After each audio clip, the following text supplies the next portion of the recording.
gets to talk? It's whoever wants, all at the same time. Let's go. 3, 2, 1. Yeah, everything's pretty good here. A little cold, but not horrible. Not too much snow. I'll take it for how it's been the past couple of weeks. Please quantify when you say not that cold what you mean, because we were just joking about this before. To us, not that cold is quite cold. All right. And Josh has it worse than us, right? Like, so for here it's about 7 Fahrenheit now, which is on the colder side, but not not ridiculous by any means. Josh, what are you, like minus 100? No, it's 5 degrees right now. I could look up wind chill, but I'm covering both you. So I think Amanda might be the only one who could say she's colder. So yeah.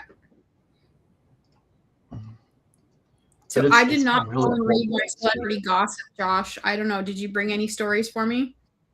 I was relying on you because it's a little out of my wheelhouse. So I'm not. I believe in you. I mean, you can stretch to new things. I don't know anything about celebrity gossip, so I'm useless on this front. Usually, championship games were good. You practice sports. That's fine. That's all I got. I mean, yeah, Fallout is great. If you're watching that show, I mean, I love that. Season finale's next week, I think. What show, Josh? Fallout. It's on Amazon Prime. Never heard of it. What's the premise? Well, it's based off of the best video game there is out there. So it's, familiar with. Yeah. hard to get into it, but alternate future, post-apocalyptic, nuclear bombs drop, people live in vaults, they come out of the vaults. It's just go play the game and do nothing for the next 2 weeks, but go play the game and then go watch. I can't. You don't actually. You don't need to play the game to watch the show. I mean, there's a lot of nods to the fans and make you happy, but as far as following the plot and anything, you definitely don't need to watch the game or play the game. So yeah, but I can't play games like that because I actually have to do work, and I'm the type of person that when I play a game consumes me, I get lost. I think my best example of that is Oblivion. I think I lost 6 months of my life. So I have to really compartmentalize and make sure that it's at a point where if I dive in for 2 weeks that I'm, there's just a little perspective there, I got room for it. It happens. So just before we get going, just so everyone else is aware, I'm getting a lot of lag on my side. So if I drop out, that's what happened. I don't know if it's platform or ISP or machine or what have you, but something is contributing quite a bit. Yeah, the delayed laugh joke was funny.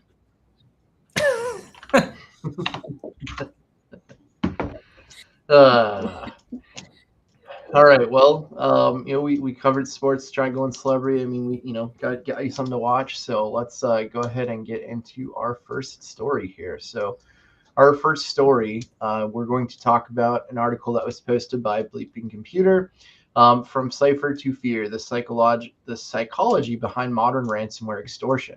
So ransomware evolved from a technical problem into a systemized extortion using stolen data, legal liability, and psychological pressure at scale. Backups no longer solve the problem. Organizations must now address data exposure, legal liability, and reputation damage. After 2024 ransomware gang takedowns, the ecosystem became fragmented, with affiliates moving between groups and sharing infrastructure. What they've seen recently is 90% plus of victims are small to medium-sized businesses that are large enough to pay, but small enough that where they lack resilience. They concentrate in high regulation regions such as United States and Germany, and service-based companies account for 2/3 of the deliberate target because they have economic impact.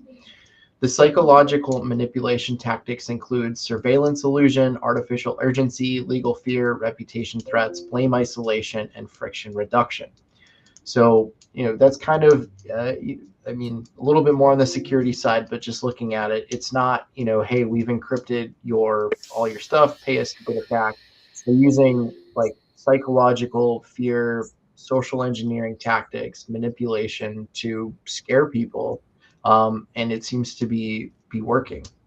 So looking to, kind of get your thoughts on this. Are you changing the way that you talk to your customers about security threats, or is it still, the same thing that we've always been preaching? Matt, let's start with you. So a couple things. One is, man, between all the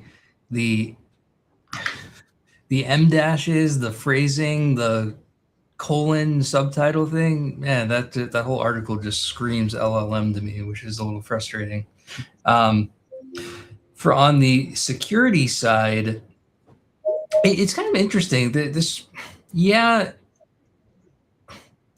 the issue of restoring from backup from ransomware made it so that it wasn't different from any other failure mode for a long time.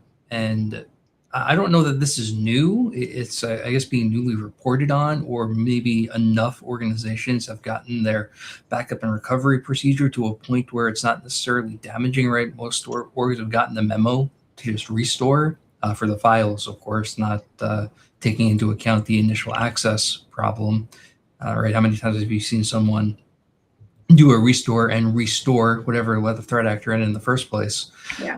But from a preventative perspective, it doesn't really change much, right? The same kind of things that allowed an organization to get popped with ransomware that encrypted things also lets an organization get popped with ransomware that does exfil, right? And for a long time, the actual encryption has been the last thing that happens in the chain anyway.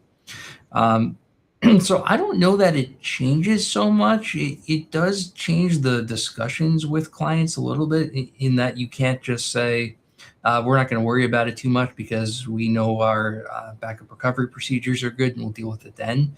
That becomes less of an option. So it does force you to take prevention more seriously, but what do you do for prevention doesn't change all that much for me. Amanda, how about you?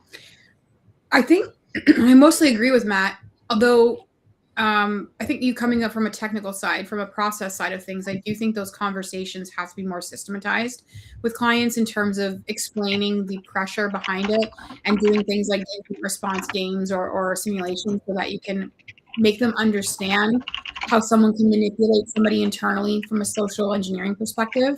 And I think that needs to be like the heavier emphasis of this, because that's really what's being exploited here. They're using a different tactic. The tactic is not the issue. The issue is that now it's going to go like external, where it can affect their public perception of who they are. And people do have a very negative perception. It's a really big like PR hit to be popped with anything, even though it could have been something that happens to everybody. That's why you have to do the discourse on both sides. You have to talk to them about like, how do you talk to your clients about your security posturing, and how do you, because I can't tell you how many times we've had a security issue where it came from somebody calling us because they trust us from one of their suppliers, one of their vendors they deal with that's currently being breached. And like, what does this mean for us? And the panic and stuff that goes along with this. That relationship aspect is going to become even more important. And you need to be having more conversations.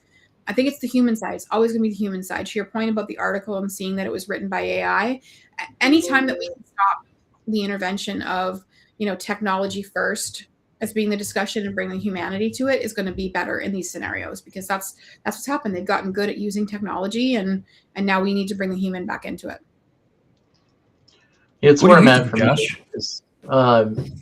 And I mean, we've been covering and working cybersecurity for, I don't know how many years at this point, and we're really saying the same things, but it is a different way. But it is one of the things that I definitely try to focus on is the human side of it. Is, sure that the tech is one side, but when you have these security incidences, the tech is only one part of it. The business and the human emotion side is not really something that people think of. It's like, oh, you guys take care of it. You'll throw your hat on, your hood on, and you're, gonna like try to fight the hackers, but that's not what happens. It is fear and psychology. I mean, there's nasty ransomware gangs that will start going after the employees. Like, they'll look them up on social media, go after their spouses, telling them to play. Like, if you're not aware that those things can happen, just educating, and this is a big deal.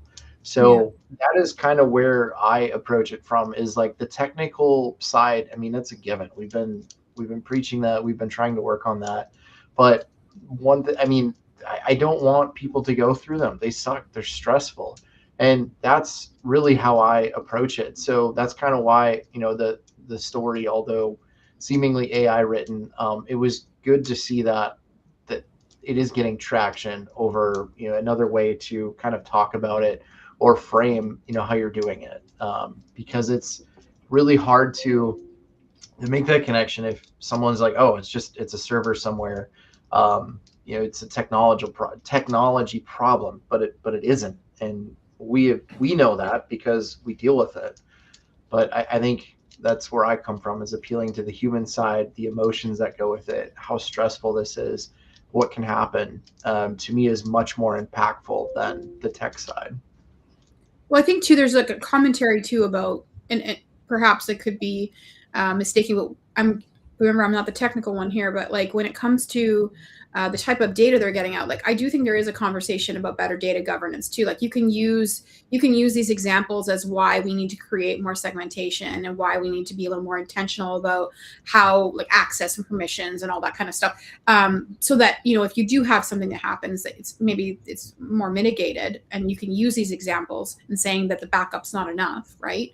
But it is like you saying, Josh, like it's just, for me, it's about how you change a conversation and how many conversations and the cadence you have with your clients. Yeah. Well, let's go ahead and let's talk about a new threat with our next story here. Not so much on the ransomware side, but in the topic of data governance. This person goes, are clients actually leaking customer data into ChatGPT, or is it mostly theoretical? I'm seeing more clients use ChatGPT and similar tools for day-to-day work, and it often turns into pasting real customer info into prompts. This feels like a real risk because it can include customer lists, phone numbers, emails, ticket notes, or sensitive data. I'm trying to understand if MSPs are seeing this as a real issue or cost our clients, or if it's rare. If it's real, what do you do in practice without turning it into a big enterprise project? So the thing is just scary, like the boogeyman's gonna, or is this thing actually happening? Amanda, you start. It is happening. I mean, and I know that from the MSP side, but I also know that from the SaaS management side at Auvik. There's lots of times that you can see things through that where people are accessing ChatGPT where it isn't necessarily, they can't see what you're uploading, but they can see that you're accessing it. And if they weren't aware of you using it, you never know how someone's using it. That's why a good AI policy is great, but like you need training to go along with it. But in the MSP side, like I did have to have a conversation with a client about their financials. They were like, well, I can just put it into AI and it can, pull out and extrapolate data for me. And I'm like, oh, okay, whoa, wait a second. You have to understand what you're doing when you're putting that in there. Anything that you upload to AI, it's much like anything you put on the internet. You should expect whatever you send in your WhatsApp messages, whatever, you should expect that somebody could see it at some point. Like, I feel like you need to think of the same caution that you use with everything else. Don't have that implicit trust with AI and just throw everything in there. Copyright is a very real issue.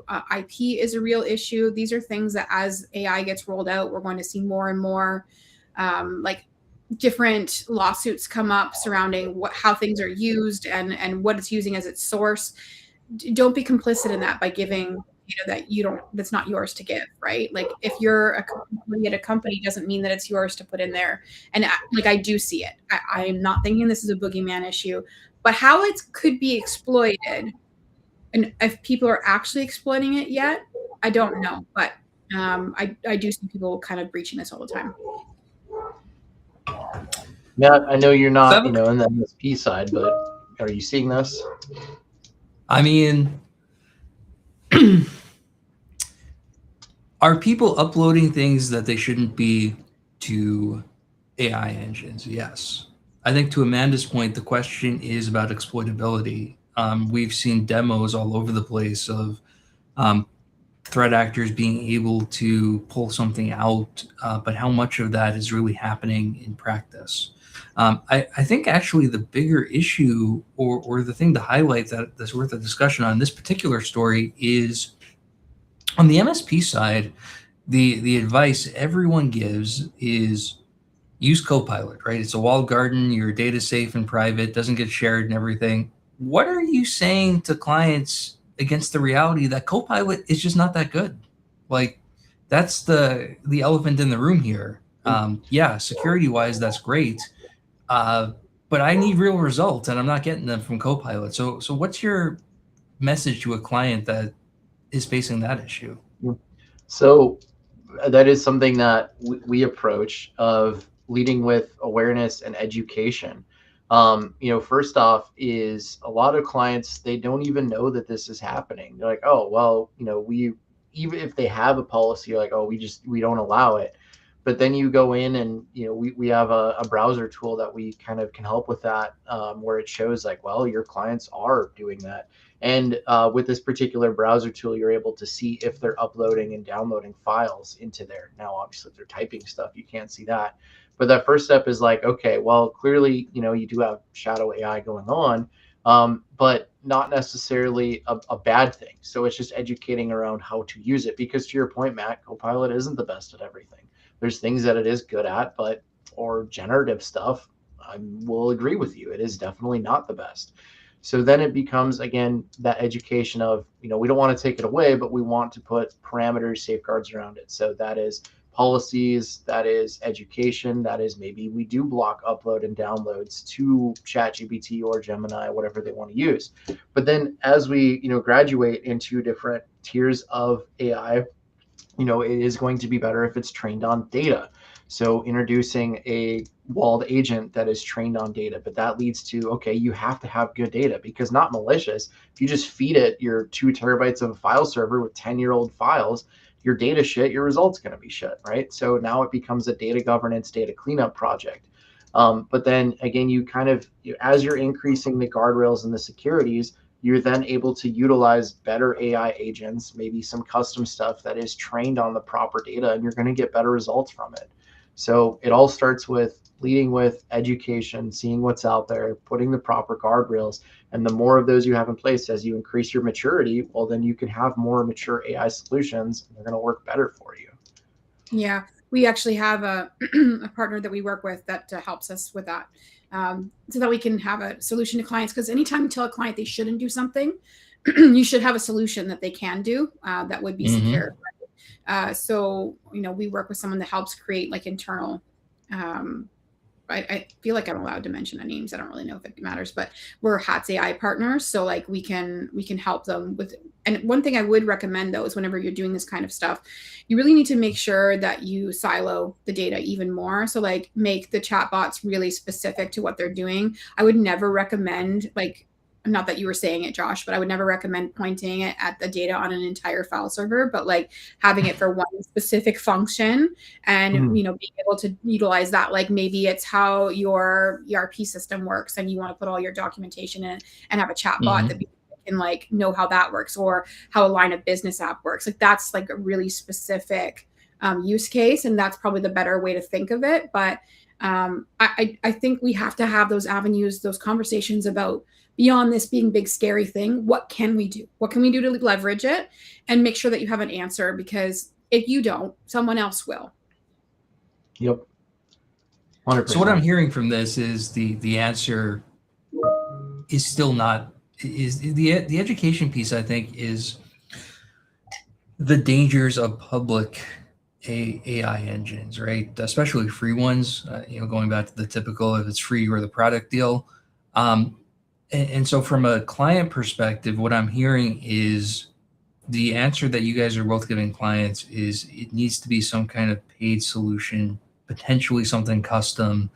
And the answer to, I need a place I can securely work with this, is not a free public AI engine. It's either make your own agent, get your own instance of whatever public company you want to work with, something like that. And I think that's a good thing to point out, that of the stuff out of the box, there's Copilot, but not a lot of other things that you can just go in and start using from day zero and feel pretty good about security-wise. It's going to take some custom development work, or at least custom setup, or at least buying something.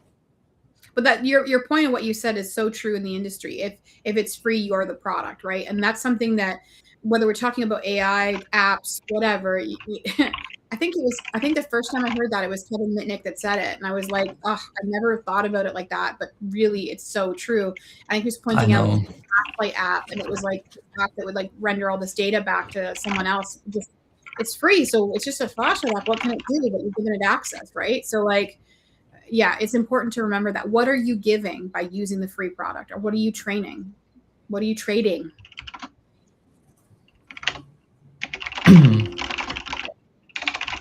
We've got the nice little crunchy keyboard. Seriously, usually it's me with the typing.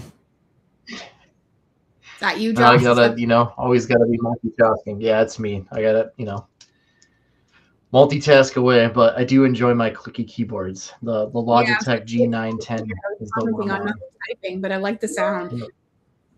That is like the satisfaction. Like I can't go back. I got my Razer Black. I think it's the Black Widow over here. That one's a little bit more crisp, but it's older. The Logitech one is a little less clicky, but more satisfying. So I know you can get like custom like $100 mechanical keyboards. I mean hundreds of dollars. Like my fingers would like them. I'm on too many videos to use something like that. Yeah, absolutely. So, all right. Well, let's go ahead and go into our next story here. This one, 2 days ago. Opinion: I would have stayed in the MSP industry if companies paid better. As a relatively senior internal IT person and part-time consultant, I am finally earned over 6 figures. I had more stress, more responsibility on paper, and no hope working senior positions in MSPs in my area. Genuinely, I would have stayed in that space if the pay was better. I applied to a job to be the senior infrastructure administrator at an MSP that pays 80 to 100K for the job. I asked for 130. It didn't expect anyone to call me. I really find the environment invigorating, helping so many different businesses reach stability and improve their businesses. But MSPs I've worked for all had the 2 to 4 big dog owners or executives at the top who hoarded all the wealth and delegated everything to me and a few others at the average of 80K a year. Maybe this is a West Coast Canada problem, like a region-specific market, but curious what people's thoughts are on this. So this person left the MSP world because of lower pay for bigger headache. So Amanda, I think this is one that you recommended. Do you want to go ahead and give us a start on this? Okay, so I have a couple things to say. You're always going to get more money working in for a standalone company, but you have to start looking at the trade-offs when you're thinking about your career in the tech space. Like, there are benefits to each one. The person pointed out the benefit of working in an MSP. They get to touch a bajillion different things, right? You go into any kind of corp IT, you might get paid more money, but you're going to get siloed into doing one specific thing for the most part, right? So like, there's a monetary value to your happiness, and that's something that you need to consider for yourself. That's separate from the MSP you're willing to pay. Can anybody guess here what I had an issue with in this particular post as an MSP owner? There's a lot of things wrong with this story. I'm just holding my my tongue until you're finished. Well, first off, he called out Canada, so yeah, but the 2 to 4 big dogs at the top make all the money, right? So I think this is a huge misnomer, and I have said this on it before. And don't get me wrong, I love every single one of my employees. They all show up and do amazing things, and I pay them the absolute most that I can because I want them to feel like I value them. Okay, but there's this misnomer that being at the top and not doing any of the technical work makes you useless. And I'm so much more important than you because the actual business runs because of me, right? And I think that on either side, whether you're an owner or a technician, when you start to develop that habit, it's incredibly toxic, and it removes the foresight required for either. If I, ran my MSP and I said, oh, these people, they don't even know what they're doing. They don't know how to run a business. They don't know financials. They'd be in the water. They couldn't do this themselves. Like, that's such a negative place to be in. And I think you need to understand there's a lot of strategy. There's a lot of things like, how many techs want to do sales, right? Like, sales is a lot. There's a lot of things about the big dogs at the top. Maybe it's the access, the friendships they have that get you the contracts, that you can't diminish or dismiss their contribution the same way that you don't want yours contributed. Instead of saying, I want this amount of money, I would start asking for more clarity when it comes to financials. You want to formulate this opinion. Do you actually know how much revenue that you bring in? Do you know what profitability level that the MSP is working at? Like, I would look at how much work you actually do in comparison to all of that, because your argument shouldn't just be, I feel like I deserve more, so I get more. Like, that's not how business works. There has to be a business case for it. And unfortunately, most MSPs are small businesses. So they have to be able to run on some more thin margins than larger businesses do. And they don't just have the ability to give you a $20,000 raise and absorb it. And it's not like they're putting so much in their pocket too, right? Like there's a lot of in here that I feel like is dismissive, but not wanting to be dismissed, and that's hypocritical, and I don't love it. Sorry, Redditor, but like that was the reason why I called it. I was like, oh, I want to talk about this. Well, I mean, how many times have we seen those posts where you have the technician that's disgruntled and they're like, "This is ridiculous. Like, they're billing me at 250 or 300 an hour, and I'm making 80, 90K. Like, I'm just gonna go start my own MSP." And then they go do it, and they're like, "Oh shit, there's like a whole other side to this that isn't just fixing servers and setting up networks." Well, and also employees cost more than just their salary. Mm-hmm. There's the whole overhead side of it and all of the cost of tools, your back office, like overhead. I mean, there's so much that goes into it. Mm-hmm. So I'm going to take a different angle to this. This poster said something like, I have no possibility of getting to a senior thing at anything local to me. You know what that says to me? You're not as good as you think you are. Like, I think it's really that simple. Shots fired. Seriously. Yeah. The truth is, you can make a lot of money at an MSP. There's a lot of emphasis. One is the vast majority of MSPs were started by techs and don't know business and probably don't charge enough. Issue one. The other one, I mean, that's why they can't pay as much as you think you're worth. But if you're telling me you can't get a senior position at any MSP, you know what that says? You're not ready for one yet. I think it's really that simple. On the, like, yeah, in general, you see the private sector pay a lot more. You know what though? You go talk to a sysadmin at an enterprise company, and they're 10 to 15 years ahead of the MSP industry. There's a reason those guys make more. You know, like stuff that's new to us has been going on in the enterprise space for a long time. And yeah, go ahead. You're right, but also you're wrong. It's either that or it's way far in the back and you're supporting something super antiquated that is legacy that no one at the top wants to be able to do it. So it's not, you're not really touching new technology in that case. So it's two opposites, right? That's supply and demand though, right? If you have AS400 and there's like 10 people around who can support that, that's where the big bucks come from. Yeah, exactly. If you need to support 365 and Windows Server, 100 million people can do that. Yeah. Well, the other side too is, as you I guess climb the ladder, for lack of a better term, but as you get higher in the seniority, it does become more of a what you know rather than a what you do sort of aspect of it. So, if you're looking at just based off of that does kind of skew the argument a little bit.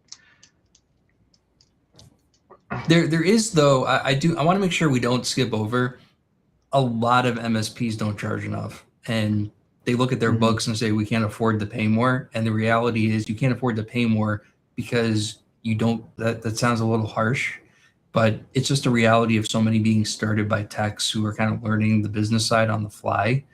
When you see organizations that were started, a lot of cases in a pairing between a business person and a tech, those are often more mature from a business sense and get the idea of having to charge for your services. And guess what? Those are the ones where people are happy in the industry because they make the amount of money they should be making, not the ones that are running on ridiculous razor thin margins that are competing on price only. Yeah. Yep.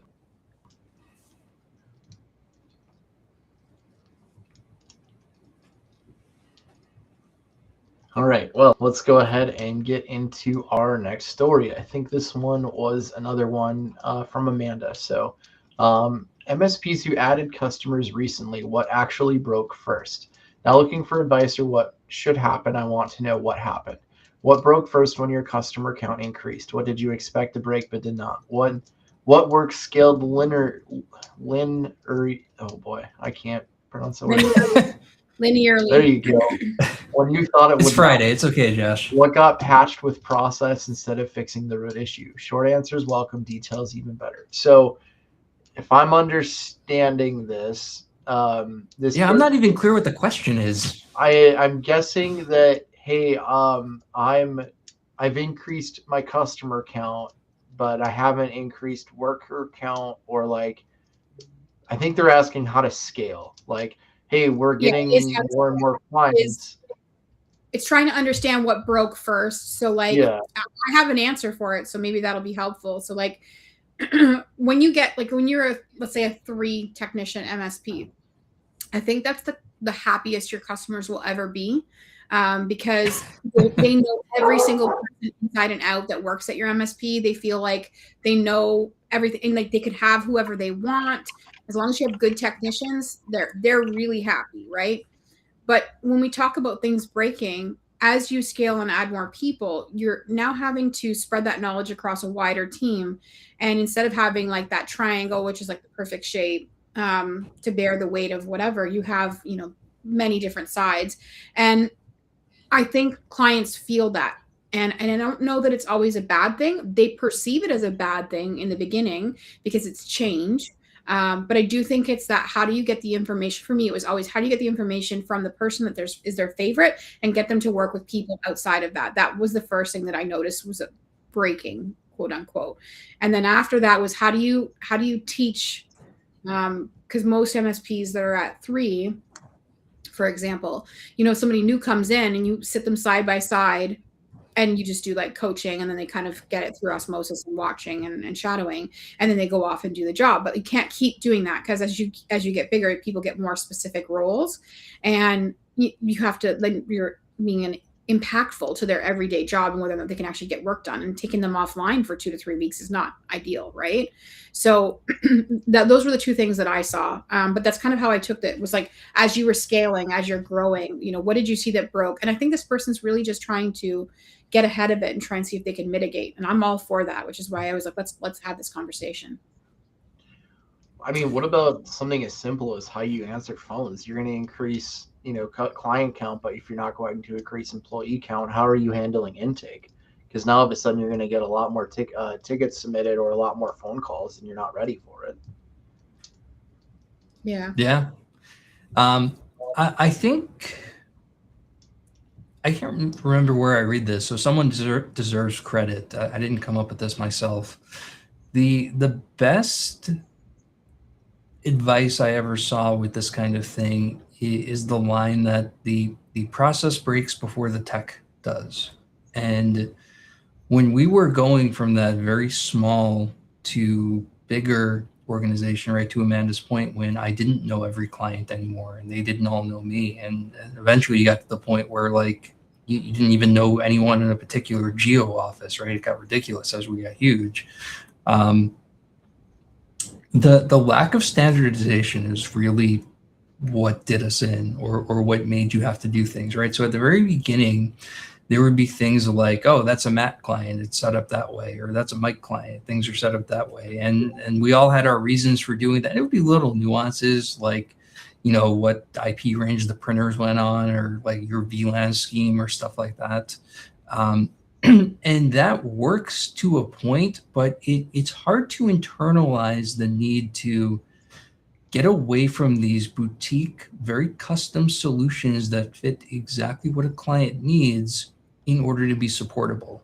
And to me, when scaling, that was the hardest lesson to learn, because I wanted to do the exact thing to get like that little 5% more efficiency out of a client's network, or be that perfect for an environment. And what happens when you do that? You're the only one who can support it. And, to our last post, you're being promoted. You're stuck supporting that client forever because you set it up different than everyone else. I've seen that over and over again.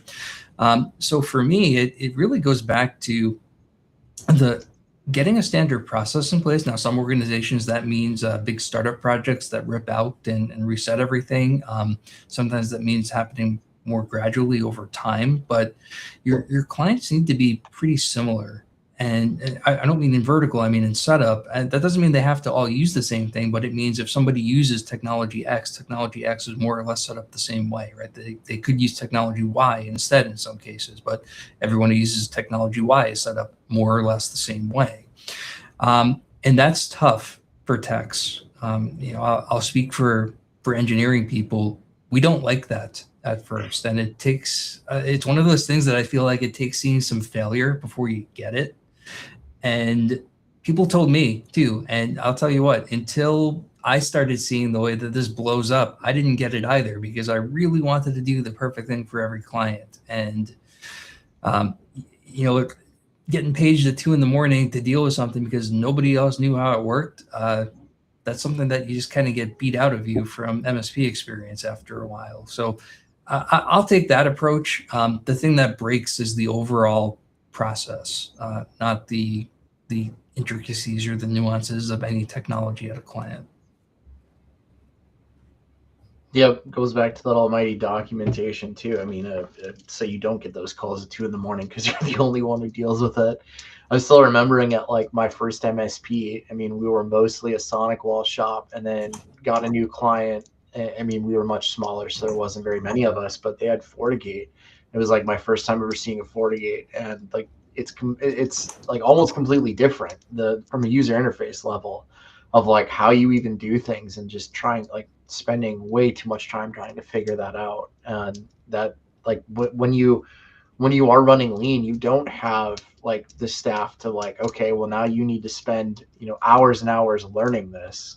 You don't have those hours and hours to learn it unless you're working off the clock on your own time. So yeah, and there are better I shouldn't say there are better things to learn, but the nuances of like every different firewall, probably not a good use of time for your techs if you have limited learning time. I mean, if they want to do it on their own time because they're interested, that's their business. But like that's not like the ROI on that doesn't make sense. Yeah, agreed. But you do have sometimes anything else you want to read the manual through and know every little thing. Like, I don't want to tell somebody they shouldn't do it, just not on work time. What you do on your own time. Yeah. Yep. All right, well, let's go into our next story here. First meeting tomorrow. Any tips? Good morning, everyone. I've got my first meeting with 10 staff members, all using tablets along with a mix of laptops and PCs. He's particularly interested in cybersecurity and the solutions we can implement. I'm planning to create a short PowerPoint covering what's most relevant to his setup, followed by a discussion to address any questions. I'll be gathering as much info as possible about their current environment. At the end of the meeting, would it be appropriate to ask if he'd like a proposal send over? So, looks like this guy's about to make his first potential sale. So, Matt, what tips do you have for him? Did discovery happen during this? Like, that's my first question. You're going in with enough info to do a PowerPoint. I mean, geez, for like whatever you do, don't end the meeting saying, should I send a proposal? Like, I'm not a salesperson, but I know that's not going to work. I think this person needs some more info about what's happening. If it really is an initial meeting, shelve the PowerPoint and just ask questions about his business and about his business, not necessarily about the technology. Like, yeah, there's some relevancy to what he used for email kind of stuff, but really this should be a conversation about what are your pain points? Like, what are your plans in business coming up? Do you see anything that's causing you headaches or problem? Like, man, what we can do for you in terms of security, like, don't even bother giving the talk. Honestly, it's going to go nowhere. I agree. Very cynical today. He's bringing it up for he's bringing it up for a reason. The client brought up he's worried about his cybersecurity for a reason, and I don't think you should tell him that you have the solution without fully understanding why he's bringing it up. Did they have a breach? Did something happen? Did somebody he know get popped? Like, there's always a reason for someone to suddenly think that this is a thing. Maybe they had an insurance questionnaire they went through.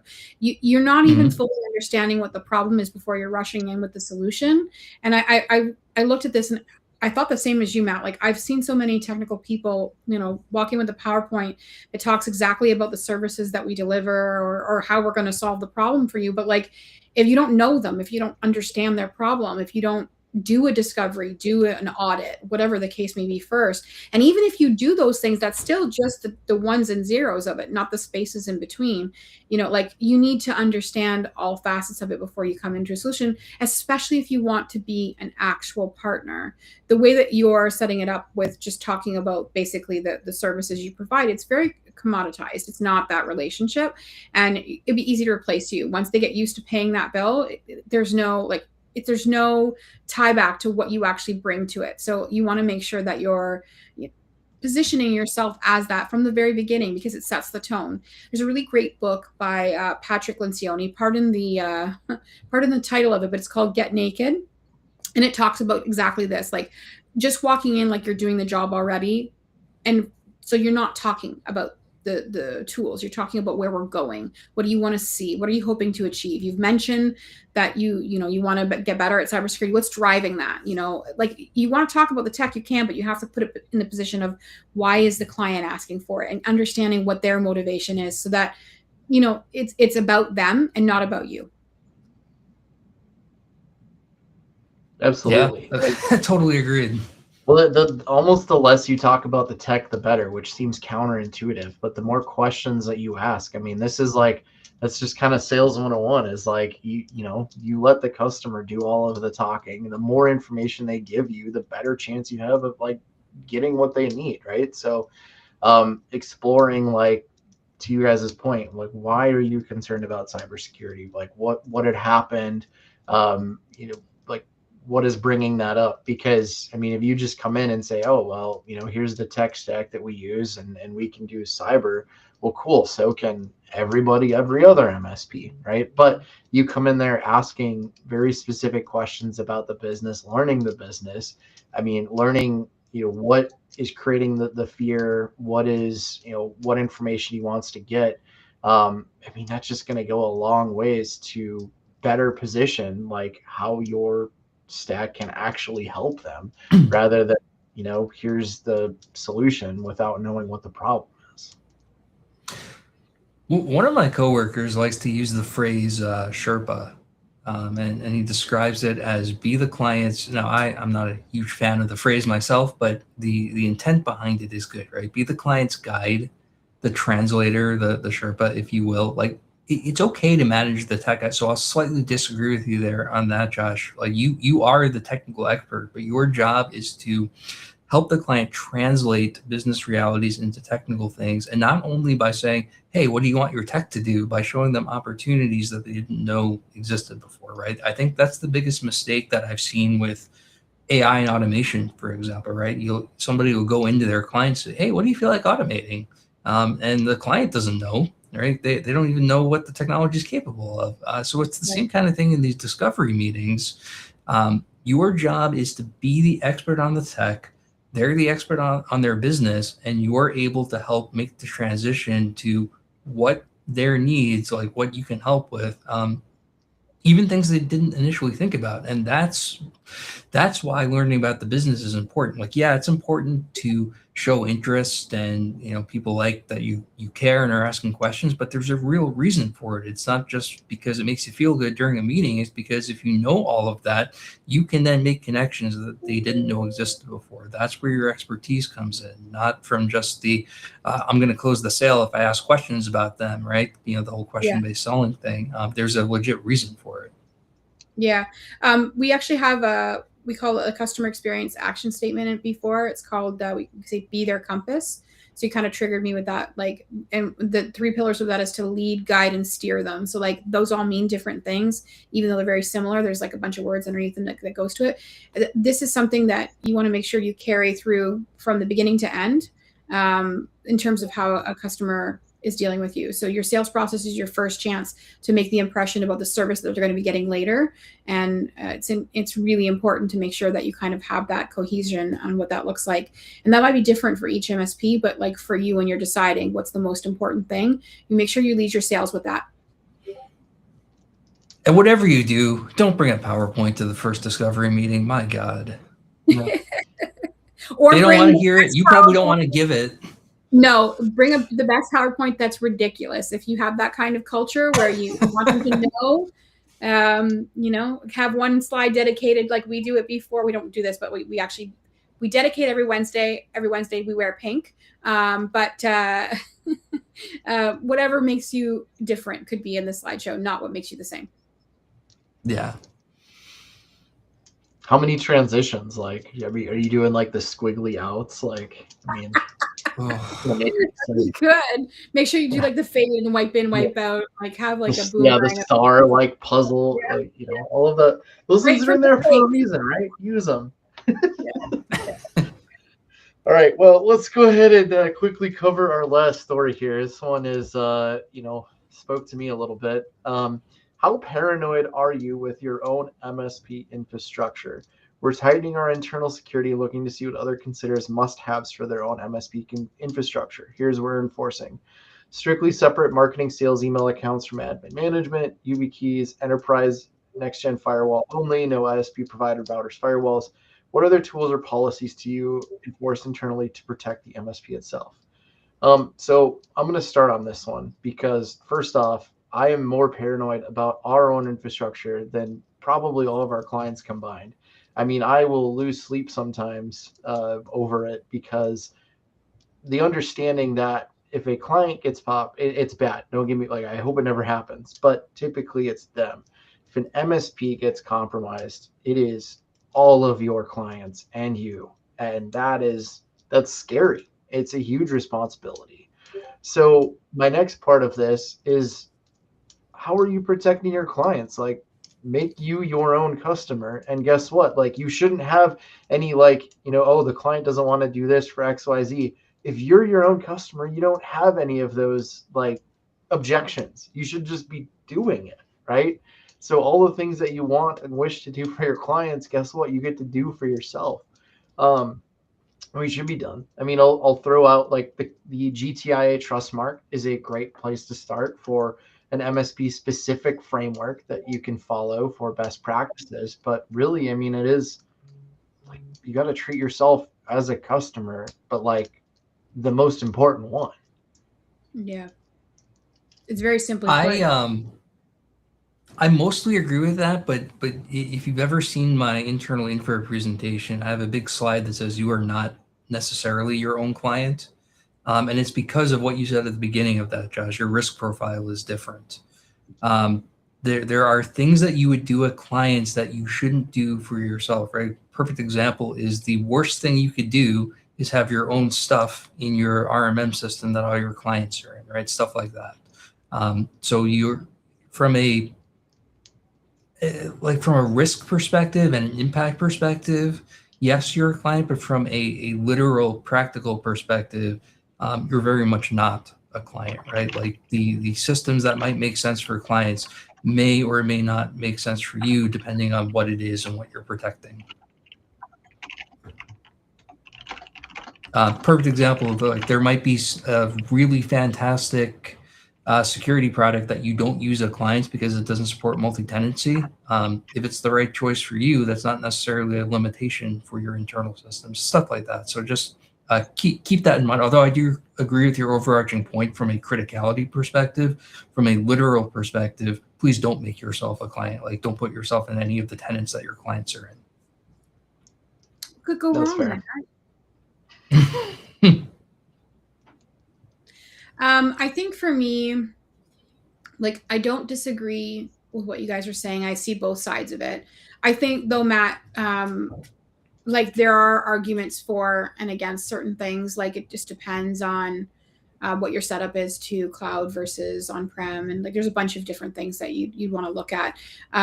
But I think it is what you're saying, but from a physical perspective too.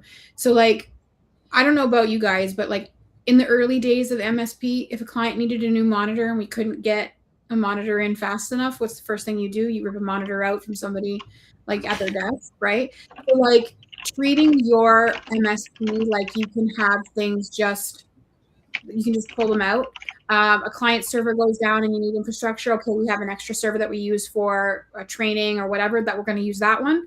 We stopped allowing any of that because we didn't want to cannibalize our own infrastructure, our own ability to do things properly, because it also sent a message to our employees, right? You need to think about the example that you're setting for the people that work within your organization. If you at the top just turn around and see, somebody just mentioned doing this themselves. If you at the top do this yourself, your employees will then do it as well.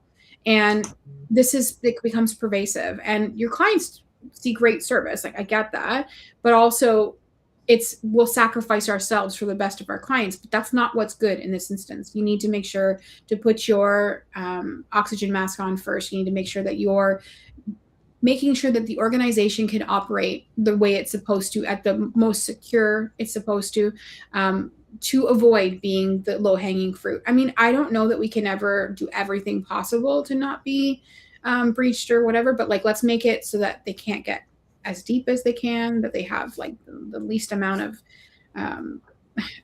ability, period. But it starts with how the people at the organization see us. And I think that's important. Agreed. Yeah. All right. Well, we got 3 minutes left here, so let's go ahead and go to the shout outs and the events. So I know off the top, I will be at Right of Boom next week, so there won't be a show. Amanda will be there too, so come get a high five from either of us. I'm sure Amanda will have some goods to hand out. So Matt might be there. I don't know if you have an update on that, but outside of Right of Boom, we have ITX. Who knows? I'll be at Evolve. In February 10th to the 12th, Pink 26, ITSM, February 16th to 19th, and ASCII Edge, February 25th to 26th. So, again, no show next week since we'll be at Right of Boom. Come hang out, come join us if you're there. Anything else you guys want to pitch? Not right now. No. All right. Well, what about booths? We'll see. We'll see if I have some booths. I don't get a booth, so I gotta keep everything on my person. So we'll see how many I can fit around my lanyard. Perfect. Well, look forward to the next episode in 2 weeks, where we spend the first 10 minutes talking about the Super Bowl. Talk about the halftime show. Yeah. Ooh, commercials, spicy. The game is the last thing. Like I don't get the commercials, unfortunately. We get different ones in Canada, but if they're good enough, they'll make like YouTube or whatever, and then people will talk about them and we'll see them. But I watch it, like if I watch anything, which I don't watch the actual game, I see the Canadian ones. So you'll have to fill me in. Right, I actually didn't know that you got different ones. Huh. Yeah, we have just a side note, since we have 1 minute literally, we have Canadian content laws. So anything that's on our television shows or on our TV networks, a percentage of them have to be Canadian content in order to fulfill, like, making sure that we don't get completely cannibalized by the United States in terms of our own culture. So one of those ways they do that is with things like commercials. So some of the commercials will translate and some of them will not. That is one of my favorite things about watching broadcasts from other countries, is getting the local commercials. So, man, now I kind of want to see a Canadian broadcast of the Super Bowl. Let's figure out But I just do Heritage. I'm sure they'll have. No, they won't do that. But like, there's a lot that's different. Like we'll have these like little propaganda things about Canadian history. They're not propaganda, but they feel like it. And they'll be like, this is what happened. This is our culture, our history, whatever. Like they'll actually have commercials that are that, just to be able to make sure they're filling the CanCon. Well, even like watching like a Sky TV for like Premier League and the United Kingdom ads and stuff. It's I don't know. I find it really cool seeing how different it is from American advertisement. But all right, well, thanks everyone again for tuning in. You never know what you're gonna get. Yeah, you never know what you're gonna get on this show. So we will see you guys in 2 weeks. Have a great rest of your day. All right, bye guys. Bye.